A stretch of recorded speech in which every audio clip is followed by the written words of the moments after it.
Bonjour à tous et merci de votre fidélité à l'émission Destination Business, une émission à caractère entrepreneurial, économique et de développement. Aujourd'hui à Destination Business, nous échangerons sur un thème assez particulier, évocateur et innovant. C'est celui de l'émergence, mais au plan intellectuel de l'homme africain et de la petite enfance surtout. Comment cette émergence intellectuelle pourrait avoir un impact sur le développement économique de la Côte d'Ivoire, également de l'Afrique? C'est de cela qu'il s'agit au cours de cette édition de Destination Business. Bienvenue à tous et merci encore. Je suis Sylvie Conan. Ce n'est pas parce que les choses sont difficiles que nous n'osons pas, c'est plutôt parce que nous n'osons pas qu'elles sont difficiles, disait Sénèque le philosophe. Oser une nouvelle voie, toujours considéré comme un pan de développement, d'avancement pour ceux qui veulent changer ou améliorer leur situation de vie, leur environnement, ou une nation ou un continent. On peut alors parler d'émergence. Que se passe-t-il au niveau de l'Africain et surtout de la petite enfance? Notre invité du jour saura expliquer davantage cette notion, mais avant ceci. Suivez Destination Business. Destination Business. Une émission dynamique et d'actualité du moment en relation avec l'économie, le monde des affaires, le business, les grandes rencontres, les events, l'entrepreneuriat. Sur Béni TV, la chaîne panafricaine des bénédictions. Tout le lundi à 17h25.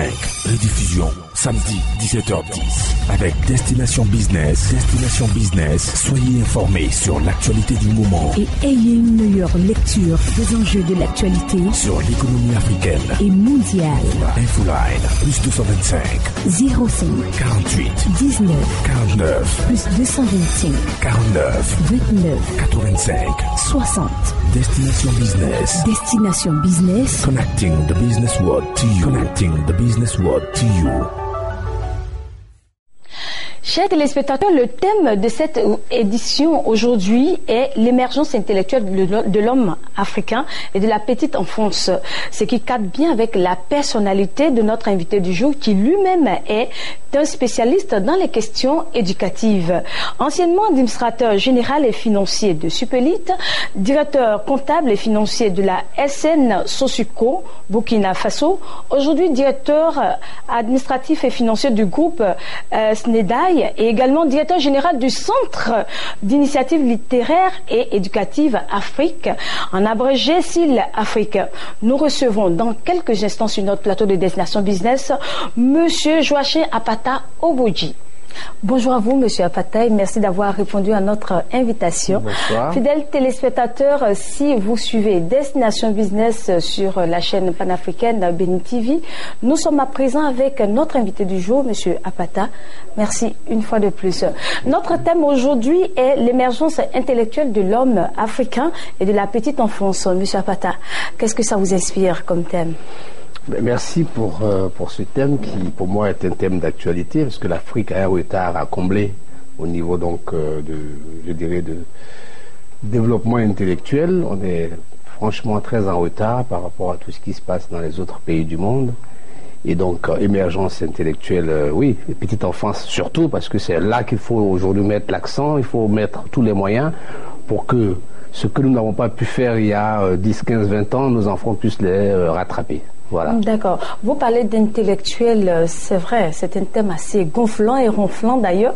Alors, est-ce que vous pouvez donner quelques explications par rapport à cette notion d'intellectuel? L'intellectuel, c'est celui qui s'exprime sur les sujets qui l'entourent, c'est-à-dire qui a cette capacité d'avoir le raisonnement suffisant pour cerner tout débat, toute situation, tout sujet qui est dans son quotidien. L'intellectuel, c'est celui qui a le verbe pour exprimer clairement ce qu'il a à dire sur un sujet. C'est ça l'intellectuel. Donc, il manifeste son intelligence par son parler, par son dire et par sa façon d'exprimer les choses. D'accord. C'est ça l'intellectuel. Ok, d'accord. Aujourd'hui, quel est le rapport que vous mettez entre l'intellectuel et l'émergence aujourd'hui? Parce que de plus en plus, on parle d'émergence, on parle de l'homme intellectuel et également de l'homme intelligent. Quel est le rapport que vous faites? De toute façon, l'émergence appartient déjà à ceux qui sont capables d'avoir la réflexion sur le devenir. Ok. Ok. Vous savez, dans les temps jadis, on parlait donc des despotes éclairés. C'est-à-dire qu'en Europe, il y avait des rois, il y avait des grands chefs, mais qui avaient besoin de philosophes, de grands intellectuels autour d'eux pour penser la société. On en a besoin aussi aujourd'hui. On va avoir des grands chefs d'État, on va avoir des grands dirigeants, mais il faut qu'il y ait autour d'eux des intellectuels, des personnes averties, capables de raisonner sur tout ce qu'il y a autour. D'accord, je rebondis rapidement. Vous avez parlé de l'homme au 19e siècle ou au 20e siècle, je dis n'importe quoi, mais je vais dire, vous avez parlé de l'Europe et autres, et l'Afrique. Est-ce que on peut se dire, l'homme africain aujourd'hui, comment il doit être face à cette émergence? Il faut développer chez l'homme l'envie de se cultiver. De se cultiver véritablement, parce que tous les débats que nous avons aujourd'hui, toutes les grosses, défaillances de nos systèmes sont liées au fait qu'il n'y a pas beaucoup d'intellectuels qui se mettent véritablement au service de leur nation. Il y a beaucoup de dirigeants qui sont venus parce qu'ils sont le fils d'un tel, pas forcément parce qu'ils ont le mérite. Et c'est pour cela que dans un pays comme la Côte d'Ivoire, où on a l'avantage d'avoir un intellectuel de haut rang à la tête, on voit tout de suite que les projets sont portés, c'est des projets de grande dimension. Et c'est cela qu'il faut en Afrique. Il faut que de plus en plus on soit dirigé par des personnes qui réfléchissent au-delà de leur petit cercle familial ou leur cercle d'amis et qui réfléchissent véritablement pour leur nation. Mais ça, pour le faire, il faut être capable d'avoir ce discernement-là, d'avoir cette ouverture d'esprit, parce que vous avez été dans des grandes institutions, parce que vous avez compris ce qui se passe dans le monde et que vous voulez effectivement faire profiter votre pays. Ça. L'Afrique a besoin de dirigeants qui ont un niveau intellectuel assez avancé. Pour alors, moi, quel est le constat que vous faites aujourd'hui? Pourquoi parlez-vous de l'homme intellectuel et qu'est-ce qui freine vraiment la croissance intellectuelle aujourd'hui de l'homme africain, bien sûr? Je crois que le drame que nous avons en Afrique, c'est de ne pas avoir la possibilité de faire ce que nous avions prévu de faire à cause des contingences immédiates. Souvent, vous allez à l'école, on vous amène à arrêter les études parce que vous devez trouver un travail pour aider vos petits frères, pour aider la famille. Et ça fait que ce que vous avez eu comme ambition, vous voulez devenir par exemple médecin, vous devenez infirmier. Juste un exemple. Pour dire qu'on est très freiné par nos réalités immédiates qui font qu'on ne peut pas aller vraiment aussi loin qu'on aurait voulu. Alors qu'est-ce qu'on doit faire? Ce qu'on doit faire déjà, c'est de donner les moyens aux gens de pouvoir faire. Les plus intelligents, ceux qui le méritent, doivent pouvoir bénéficier de l'aide des dirigeants pour pouvoir aller le plus loin possible. Concrètement, qu'est-ce qu'il faut avoir quand vous parlez de l'aide? Pour moi, l'aide, c'est les bourses. L'aide, c'est l'accompagnement financier de tous ceux qui ont montré de la capacité, qui ont montré de la puissance intellectuelle et qui peuvent revenir après apporter quelque chose à leur pays. Bon, évidemment, il y en a qui vont et qui restent aussi, donc ça, ne faut pas se le cacher. Bien sûr. Il faut encourager les gens qui vont en Europe ou aux États-Unis pour apprendre, faut les encourager à revenir pour mettre tout ce qu'ils ont appris au service de leur pays. Voilà. Aujourd'hui, est-ce qu'il y a des compétences et des capacités que devraient acquérir ceux qui recherchent vraiment l'éducation comme il se doit, ou bien l'intellect? Enfin, quand on parle de l'homme intellectuel, est-ce qu'il y a des compétences, des capacités qu'il doit avoir forcément? Déjà, la première capacité, c'est que, pour moi, au-delà de tout ça, c'est qu'il faut aimer l'homme. Je pense que la première qualité qu'on doit rechercher chez quelqu'un qui veut servir à son peuple, sa nation, c'est d'aimer l'autre. Bien sûr. Avoir cette disposition-là à se donner pour les autres. Donc, les égoïstes, on n'en veut pas. Les perfides, ceux qui ne font que penser à des coups par rapport aux autres pour pouvoir tirer eux seuls les avantages, il faut les écarter. Il faut trouver des personnes qui, par leur comportement, par leur attitude, non seulement sont intelligents, mais qui sont ouverts et qui sont, des gens qui ont le souci d'aider les autres, d'apporter suffisamment leurs intelligences, leurs capacités au service de l'ensemble de la communauté. C'est ces personnes-là qu'il faut déjà privilégier. Mais évidemment, la première base pour moi, c'est la capacité intellectuelle de cette personne-là. Est-ce que dans une situation délicate, elle est capable d'entrer en elle-même pour réfléchir, proposer quelque chose de façon concrète, être une vraie force de proposition dans un milieu où aujourd'hui, on sait qu'il suffit plus d'être bon, il faut être meilleur. Vous allez être confronté à des Coréens, vous allez être confronté à des Américains, à des Canadiens, vous êtes au milieu d'eux, il faut que vous soyez capable de transcender. Bien sûr. Et ça, c'est le moi intérieur. Il faut que l'homme africain sache que le nègre n'est pas plus bête que les autres. D'accord. C'est déjà ça qui est important. Aujourd'hui, vous parlez de plus en plus de la petite enfance et l'émergence doit arriver jusqu'à cette petite enfance. Pourquoi, selon vous? Parce que nous avons déjà raté ce train-là. Nous avons raté ce train. C'est le constat que vous faites? Nous avons raté de très loin ce train.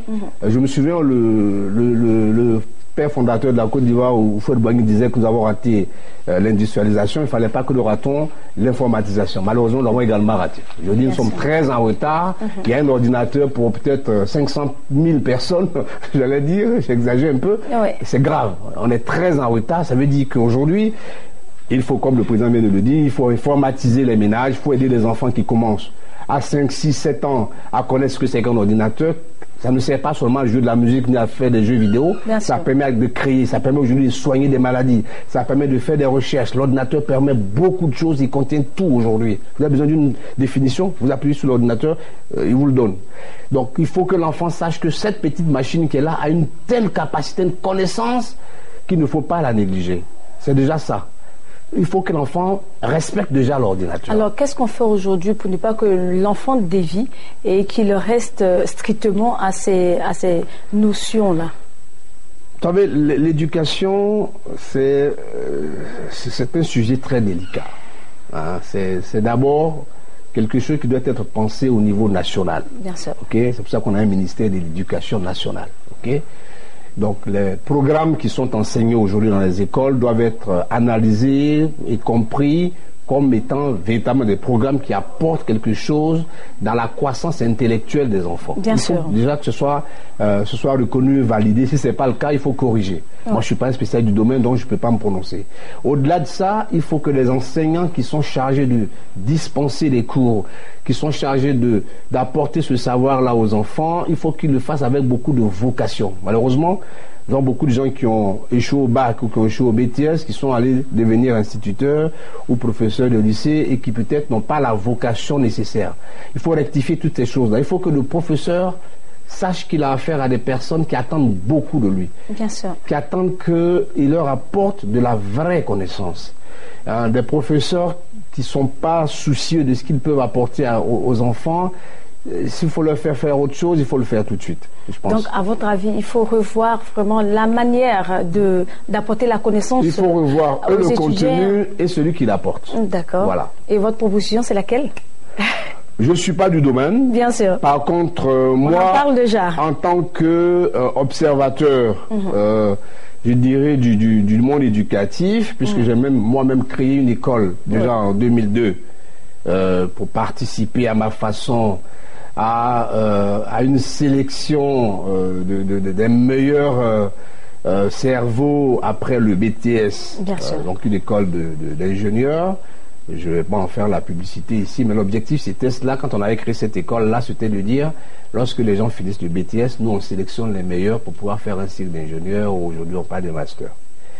Donc, ma contribution a été déjà cela. Maintenant, au jour d'aujourd'hui, nous sommes en train de concevoir, au niveau du centre que j'ai créé et que je dirige, nous sommes en train de concevoir un certain nombre, je l'ai dit, d'activités, mais de façon très organisée. Nous avons, au niveau de la petite enfance, c'est d'elle qu'il s'agit aujourd'hui, nous avons, je dirais, reparti la connaissance de cette petite enfance dans 2 grands blocs. Il y a la connaissance scolaire. Oui. Donc il faut qu'il soit capable, à tous instants, de prouver qu'il a bien compris le cours qu'on lui a fait, qu'on lui a administré. Et étant donné le volume de ce projet, nous l'avons inscrit dans un ordinateur. Okay? Donc nous avons conçu un logiciel qui comporte à peu près 22 000 questions. Pour suivre un peu la tendance actuelle. Exactement, qui comporte près de 22 000 questions et qui permet d'évaluer tous les enfants depuis la classe de CE1 jusqu'à la classe de 3e sur toutes les matières qu'il a, Là, par exemple, les enfants qui vont aller au BPC dans 1 mois et demi, on peut les faire asseoir devant une machine et leur dire, OK, en trigonométrie, qu'est-ce que tu sais? Si on te parle du cosinus de ceci ou la tangente, qu'est-ce que c'est? Les définitions sont là, il faut que l'enfant soit capable de répondre aux questions. Et la machine nous pose des questions. Vous, le parent, vous êtes arrêté derrière et en fonction des réponses que la machine analyse de l'enfant, vous savez si votre enfant est prêt ou pas à aller au BPC. Vous n'avez même pas besoin de vous de connaître le sujet. Donc ça, c'était le premier point. Mais il n'y a pas que la connaissance scolaire qui forme l'homme. Il y a aussi la connaissance générale. Et pour cette connaissance générale-là, nous avons voulu le transférer sous la forme d'un jeu. Nous avons appelé le jeu de Thalès. Bien sûr. Thalès, c'est un savant. Il est d'abord mathématicien, c'est vrai, mais il est aussi philosophe, il est astronome, il est même un homme d'affaires, c'est un savant. Il faisait partie des 7 sages. Donc, on l'appelait le jeu de Thalès, qui est en fait le jeu du petit savant. C'est ça. Donc, c'est un jeu de culture générale qui aborde donc tous les sujets qu'un enfant d'un certain âge doit connaître. Il est fait par niveau, niveau junior, niveau 1, 2, 3, ainsi de suite. Voilà. Donc voilà un peu ce que nous sommes en train, nous, au niveau du Centre d'initiative littéraire éducative du CIL, de concevoir. À votre avis, puisque vous avez déjà souligné le jeu de Thalès, vous avez souligné un certain nombre de choses qui pourraient vraiment faciliter l'éducation de la petite enfance et même essayer de favoriser l'homme intellectuel africain aujourd'hui, quel serait l'impact de toutes ces actions-là sur notre pays, peut-être la Côte d'Ivoire ou même les Africains, enfin les autres pays africains? Nous voulons, par ces jeux et ce programme informatique, donner de nouvelles habitudes aux enfants. Vous savez, un enfant à qui vous posez des questions sur l'environnement, il se dit, mais pourquoi on me demande ça? Ok. Et après, on lui dit, non, mais à ton âge, tu dois savoir ça. Bien sûr. Et la frustration qu'il va recevoir, en guillemets, de l'échec par rapport à la connaissance que ses amis ont et que lui n'a pas, va l'amener à se révolter en quelque sorte et se dire, il faut que je me mette au même niveau, même que je dépasse les autres. C'est pas normal qu'à mon âge, je ne sais pas ceci, je ne sais pas cela, alors que tel que c'est défini, je devrais le savoir. Vous savez, cet enfant, il va commencer à lire les bouquins, parce qu'on va lui demander qui a écrit L'Enfant Noir. On lui donne 4 propositions de réponse, tout le monde le sait, sauf lui. C'est pas ses camarades, il n'a jamais entendu parler. Demain, il va se lever, il va commencer à lire tous les romans qu'il était censé connaître à son âge. C'est ce qu'on veut, cette révolution-là. De la même façon pour l'autre, pour le logiciel va mettre à nu ses limites. D'accord. L'enfant va se mettre régulièrement à étudier et c'est lui maintenant qui va dire à son père, viens, tu vas voir comment je suis fort. C'est ça. D'accord. Tout à l'heure, on va rentrer vraiment dans le vif du sujet. Et nous sommes toujours avec Monsieur Apata. Merci pour toutes ces informations capitales pour notre émergence intellectuelle parce que nous tous nous apprenons. Et pour également la petite enfance, fidèles téléspectateurs, vous suivez Destination Business, mais tout de suite, la pause. Merci.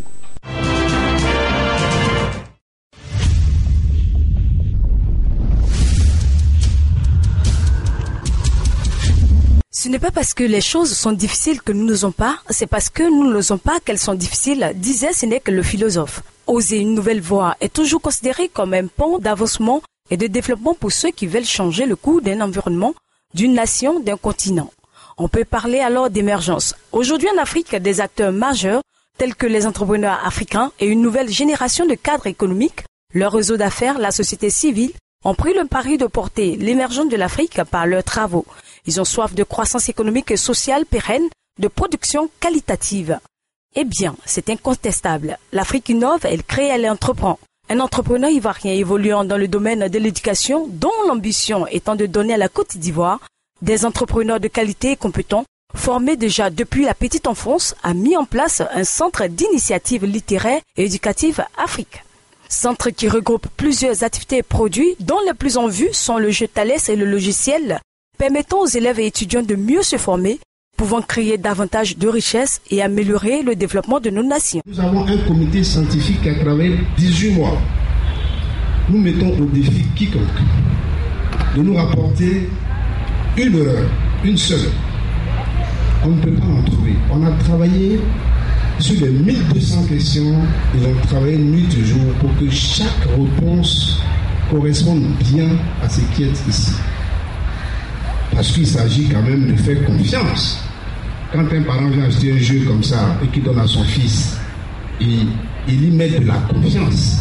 si la réponse qui est dans le livre ici est en porte-à-faux avec la réalité, il y a problème. Mais, dans les règles du jeu, qu'on va peut-être vous partager, je ne sais pas, c'est là, nous avons ce qu'on appelle le recours arbitral. Dans ce recours arbitral, c'est le cas où il y a eu des évolutions liées au temps. Il est clair que les obstacles empêchant une véritable émergence des inventions capables de créer davantage de richesses et d'améliorer le quotidien des populations sont légion. Ce qui explique la faiblesse des lois sur la propriété intellectuelle au manque d'appui financier aux porteurs de projets. Cependant, il est important de le souligner que l'émergence intellectuelle de l'homme africain et de la petite enfance commence au moment où l'on intègre des valeurs de changement de mentalité et de comportement. Le développement social, économique et même intellectuel est un gage d'émergence dans un pays comme la Côte d'Ivoire, tout comme les autres pays africains. Toute chose qui passe nécessairement par le capital humain, une richesse importante que l'on ne devrait s'en défaire. Il faut noter que chacun a sa place dans ce grand combat du XXIe siècle qui mènera à coup sûr le continent vers son émergence totale. Seulement, il faut juste oser et y croire. Monsieur Patao, venez de suivre ce document audiovisuel sur l'émergence intellectuelle et également sur le jeu que vous avez créé. Quel est votre commentaire déjà que vous faites? Alors, merci de l'opportunité que vous me donnez pour parler donc de ce jeu qui a été créé pour aider les enfants à prendre pour eux le besoin de connaissance que nous en tant que parents nous leur reprochons en fait. Voilà. Donc c'est un jeu qui va mettre aux prises divers enfants d'à peu près d'âge semblable sur des sujets très précis. Donc ils sont assis autour d'un plateau avec des questions. Donc c'est sous la forme de quiz en fait. Donc on vous pose une question, on vous donne 4 propositions de réponse. Et vous apportez la réponse que les amis autour de vous doivent valider également avec vous. Donc s'ils ne sont pas d'accord, vous misez des jetons pour jouer. Et s'ils ne sont pas d'accord, ils disent qu'ils protestent la réponse que vous avez donnée. Donc quelqu'un d'autre peut effectivement dire non, c'est pas la bonne réponse. Moi je pense que c'est plutôt ça qui est la bonne réponse. Et puis au final, celui qui a la bonne réponse, c'est lui qui collecte tout ce qui a été misé. Et on passe à la question suivante, ainsi de suite. Et ça porte donc sur 5 thèmes, qui sont des thèmes assez ouverts aujourd'hui pour la jeunesse. On parle donc de sport, ok, donc tous les sports, il n'y a pas que le football. Ça permet justement aux enfants de savoir qu'il n'y a pas que le football. Effectivement. Okay. On parle des pays du monde, donc de la Côte d'Ivoire, de l'Afrique, mais aussi de Papouasie. C'est dans chaque domaine.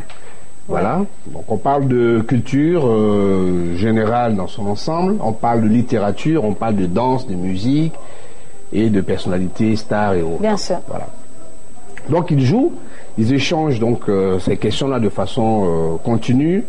Il y a 24 questions et au terme, on saura qui des 4, 3 ou 2 enfants qui jouent ensemble, qui est le plus, je dirais, méritant. Alors l'objectif c'est quoi? L'objectif c'est l'objectif est double. Premièrement, ce jeu permet de situer le niveau que l'enfant a de la connaissance du thème. Ok. Vous allez avoir une jeune fille, elle dit moi je connais rien en sport.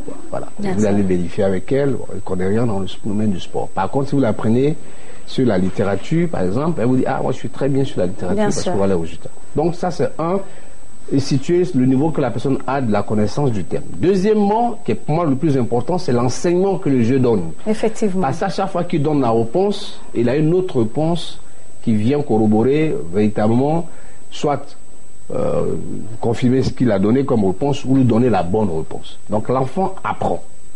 Il s'enrichit inévitablement parce que au terme du jeu, il acquiert énormément de connaissances. Moi, je joue souvent avec mon fils et c'est par ce jeu qu'il applique que les habitants de Chypre sont des Chypriotes, par exemple. Et ça lui plaît de dire ça à ses amis. Est-ce que tu sais que les habitants de Chypre sont des Chypriotes? Ça fait une connaissance de plus. Franchement, parce qu'il n'a jamais entendu ça. Et il s'enorgueillit. Exactement. Voilà, ok. À votre avis, vous qui êtes le spécialiste, à votre avis, l'État ivoirien doit-il investir dans la petite enfance parce qu'aujourd'hui on parle de plus en plus émergence à l'an 2020, alors que nous avons des enfants, nous avons la jeunesse également on parle de chômage. Est-ce qu'aujourd'hui l'État doit capitaliser sur le capital humain? Je crois qu'on peut quand même affirmer qu'il le fait déjà, mais peut-être qu'il ne le fait pas assez. Il faut qu'il le fasse un petit peu plus. D'accord. On sait tout le combat qui est fait, qui est mené pour ouvrir des écoles un peu partout, pour mettre des professeurs là où il faut. Et donc aujourd'hui, l'État a l'obligation, si on veut, j'allais dire, investir sur le futur, il faut mettre le maximum sur l'enfance, sur la petite enfance, sur un équilibre parfait en termes d'éducation pour nos enfants. Effectivement, en plus du jeu Thalès, vous avez créé un autre élément éducatif. Ce logiciel-là, lui, il sort du jeu, il rentre dans le quotidien de l'enfant élève, l'enfant écolier. Il lui dit, tu dois connaître ça. Voilà. Ça part de la classe de CE1. Au CE1, en histoire, on a étudié, par exemple, je ne connais pas le programme, on a étudié les peuples Akans. Bien sûr. Tu dois être capable de dire le peuple Akan vient du Ghana, il a traversé le fleuve Congo à telle période. Le cours le dit et toi tu dois être capable de le reciter. Bien sûr. Si tu ne le connais pas, c'est que tu n'as pas étudié telle leçon. Donc la machine te pose des questions. En quelle année le peuple Akan, par exemple, a quitté le Ghana? En quelle année ils ont fait? Mais ça, tout ça c'est dans ton cours. Donc c'est comme, c'est très simple ce logiciel. C'est comme si vous avez une amie à qui vous dites attrape mon cahier et puis pose-moi des questions. C'est exactement ce que fait le logiciel. Ah, donc vous remplacez l'homme par le logiciel. Le logiciel, il a l'avantage d'avoir 22 000 questions dans la tête que vous et moi n'avons pas. Bien sûr. Donc tous les thèmes, tous les sujets, il les a. Vous appuyez juste le bouton, il vous dit quel est. Et vous dites c'est, ça devrait être ici. Il vous dit non, c'est pas bon. Voilà la bonne réponse. Et puis vous allez voir dans votre cahier, effectivement, le logiciel a raison. Parce que là, c'est quand même 2 années de travail. Donc il y a des professeurs, des enseignants qui ont passé de là en revue et qui dit voici ce que vous devez savoir. Et il vous donne une note. C'est-à-dire que si un enfant, par exemple, a un devoir demain, il peut s'asseoir aujourd'hui, faire en quelque sorte un pré-devoir avant d'aller composer. Ok. Vous êtes passionné de parler de la petite enfance et de son éducation. Qu'est-ce qui vous pousse vraiment à le faire? Tout à l'heure, vous, personnellement. J'ai pris l'école du supérieur, donc c'est pas que la petite enfance, mais je sens qu'il faut corriger à la base. Vous comprenez? D'accord. Lorsque vous prenez un étudiant qui vient d'avoir le BTS, qui n'est pas capable de construire une phrase correcte, c'est que c'est déjà l'école primaire qui n'a pas appris de bonnes choses, vous comprenez? Et nous, on le ressent tout le temps. Hein? Je ne fais aucune injure à personne, mais il y a des gens qui n'ont pas le niveau et qui ont les diplômes. Bien sûr. Et donc, il faut corriger à la base. Ça veut dire que déjà, pour avoir l'entrée en 6e, il faut que le niveau soit élevé. Aujourd'hui, il est, je crois, je peux le dire. Je vois les enfants, les résultats sont assez intéressants. Donc, mettons le maximum. Pour avoir le BPC, il faut élever le niveau. Pour avoir le bac, il faut encore élever le niveau. Et si on fait ce tri-là, si on le fait bien, vous allez voir que... Alors, jusqu'à présent, le jeu Thalès et également le logiciel que vous proposez à l'État de Côte d'Ivoire est en vente, je pense. Alors, le logiciel... Qu'en est-il de la part du gouvernement? Parce que ça doit être intégré dans chaque école, à mon avis. C'était un sujet important. Vous savez, malheureusement, quand on a l'impression que vous avez un projet personnel, il a du mal à passer au niveau gouvernement. Aujourd'hui, l'idée que moi je suis en train de développer, c'est de mettre ce logiciel-là gratuitement à la disposition des écoles, mais uniquement pour les classes d'examen. À savoir le CM2, la 3e et la terminale. Pour ces classes d'examen, on va le mettre gratuitement à la disposition de l'État. Évidemment, pour le CE2, pour la 6e, 5e, 4e, il va être en vente. Pour montrer qu'on n'a pas qu'un souci mercantile derrière. On veut que les gens comprennent qu'un logiciel comme ça peut améliorer, ou du moins peut amener une amélioration des résultats aux examens. C'est clair. Mais on ne veut pas qu'un enfant commence à utiliser le logiciel seulement en 3e ou en terminale. Il faut qu'il commence à l'utiliser dans les autres classes où il a la capacité, lui, déjà, de travailler avec sa machine. Donc, en 6e, 5e, 4e, il l'a à la maison. En 3e, c'est l'école qu'il a, ainsi de suite. Bien sûr, comme le gouvernement ivoirien a dit, un citoyen ivoirien, un ordinateur. Ce qui est important parce qu'on a cet ordinateur pour mieux se former, pour être mieux à l'affût de toutes les inventions en termes d'éducation, n'est-ce pas? Exactement. Alors, Chers téléspectateurs, merci de suivre Destination Business et nous rappelons le thème de cette édition, l'émergence intellectuelle de l'homme africain et de la petite enfance. Nous sommes toujours en compagnie avec de Monsieur Joachim Apata Oboudji, notre invité du jour. À présent, notre petite pause. Okay. Suivez Destination Business. Destination Business. Une émission dynamique et d'actualité du moment en relation avec l'économie, le monde des affaires, le business, les grandes rencontres, les events, l'entrepreneuriat. Sur Béni TV, la chaîne panafricaine des bénédictions. Tous le lundi à 17h25. Rediffusion samedi 17h10. Avec Destination Business. Destination Business. Soyez informés sur l'actualité du moment. Et ayez une meilleure lecture des enjeux de l'actualité sur l'économie africaine et mondiale.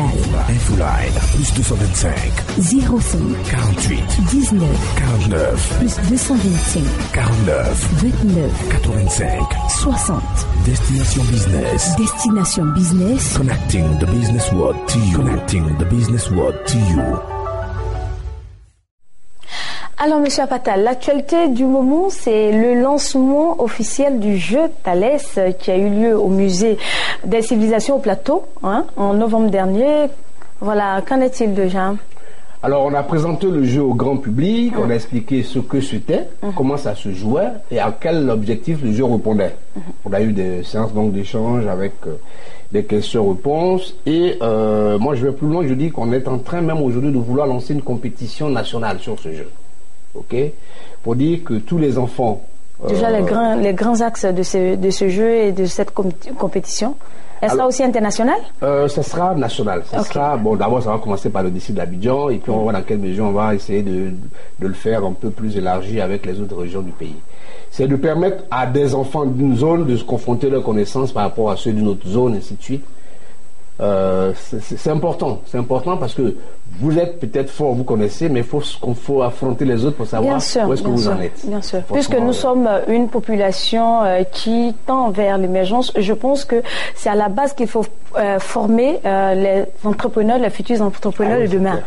Alors, Monsieur Apata, également, nous étions en phase d'une situation qui perdurait en Côte d'Ivoire, c'était l'enlèvement des enfants, puisqu'on parle de capitaliser sur l'humain, l'intellect de l'humain. Qu'en est-il?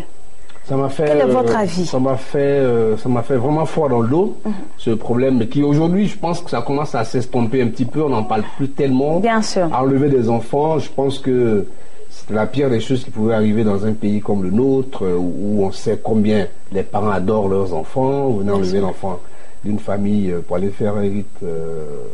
Franchement, c'est abominable, c'est tout ce qu'on peut dire. Heureusement que je crois que maintenant, il y a moins de cas qui se présentent. Ouais. C'est tellement que le phénomène a dû... Vous, en tant que spécialiste dans les questions éducatives, quel est votre regard déjà sur ce phénomène? Vous savez, c'est très complexe parce que vous ne savez pas derrière qu'est-ce qui motivait les gens à faire cela. Bien sûr. Tout ce que vous pouvez faire, c'est d'avoir le bon conseil aux enfants. Bien ne suivez pas quelqu'un que vous ne connaissez pas, ne soyez pas seul à un endroit la nuit, ne faites pas ceci, ne faites pas cela, pour essayer de, autant qu'on peut, éviter que les enfants se rendent disponibles pour ces choses abominables. C'est triste, c'est dommage. Heureusement que le gouvernement a pris les moyens, je pense. Bien sûr. Bien sûr. Alors, une autre actualité, c'est la tenue des assises sur l'entrepreneuriat au niveau de la jeunesse, la CGCI Academy qui regroupe un certain nombre de jeunes pour parler d'entrepreneuriat. Je reviens toujours en tant que spécialiste dans les questions C'est un très bon sujet parce que malheureusement, chez nous, dans nos pays africains, on attend tous, quand on a fini notre diplôme, d'être recruté par les entreprises ou par l'État. Et pourtant, on sait l'être. Le petit nègre est très, très intelligent. Il est capable de créer, il est capable d'inventer. Et l'entrepreneuriat, ça part de là. Je veux dire, vous avez votre idée, vous avez votre capacité à mettre en œuvre une de vos idées, ben vous y allez. Bien sûr. Quelle est la part de SIL Afrique? Si l'Afrique encourage ces innovations-là et encourage ces jeunes-là, de toute façon, au niveau même de SIL Afrique, nous avons beaucoup de jeunes gens qui viennent faire partager leurs connaissances. Le SIL, c'est le centre d'initiative littéraire et éducative. Donc, on a des jeux qui ont été créés par des gens que nous allons lancer très bientôt. Bien sûr. Donc, on encourage les gens à venir nous proposer leurs idées. S'ils n'ont pas les moyens de le mettre en œuvre tout seul, on le mettra en œuvre ensemble. Et donc, on encourage l'entrepreneuriat. D'accord. Exactement. Alors, qu'attendez-vous de l'État? On attend de l'État que l'État nous écoute, qu'il accepte de nous recevoir pour comprendre ce qui nous anime et qu'ensemble, on puisse mettre en place tout ce qu'il faut pour pouvoir aider la jeune enfance à s'émerger. Je suppose que vous n'allez pas vous arrêter seulement qu'en Côte d'Ivoire. On est déjà au Burkina. On a une unité qui travaille et on va certainement le faire dans tous les pays de la sous-région avant de voir toute l'Afrique. Merci. Voilà. Alors, chers téléspectateurs, dans quelques instants, nous allons finir notre entretien avec notre invité du jour, M. Apata Chouachin Obouchi. Un mot de fin de la part de notre invité? Je tiens tout de suite donc à remercier Béni TV pour l'initiative qu'elle nous donne de pouvoir parler de tous ces produits éducatifs que le SIL développe. C'est une chance déjà d'avoir une télévision comme ça qui ouvre sa page pour nous permettre de nous exprimer sur ces sujets importants. Je tiens donc à remercier l'équipe qui est là. Et puis je vous dis que l'éducation, c'est un combat continu. Nous sommes très ouverts. Après ce débat, vous pouvez nous joindre au numéro que vous connaissez pour nous faire part de vos suggestions, de propositions. Vous aurez le jeu, vous aurez le programme informatique. Vous pouvez nous dire ce que vous en pensez, ce que vous pensez qu'on peut encore faire pour améliorer les choses. Et nous restons très ouverts. Voilà. Merci bien, Monsieur Joachim Apata, pour toutes ces informations capitales et tous ces conseils à l'endroit de nos jeunes frères et également de l'homme intellectuel aujourd'hui africain. C'est moi qui vous remercie. Voilà. L'émergence intellectuelle de l'homme africain et de la petite enfance, c'est le thème de cette édition de Destination Business. Le développement social, économique et même intellectuel est gage d'émergence dans un pays comme la Côte d'Ivoire et même dans les autres pays africains. Et cela passe nécessairement par le capital humain, une richesse importante que l'on ne devrait pas s'en défaire. Chacun de nous a sa place dans ce grand combat du XXIe siècle qui mènera à coup sûr le continent vers son émergence totale. Seulement, il faut juste oser et y croire. Chers téléspectateurs, c'est tout pour ce soir. Rendez-vous sur Béni TV le lundi à 17h25 et samedi à 17h10 pour d'autres numéros de Destination Business. Merci et à très bientôt. Au revoir.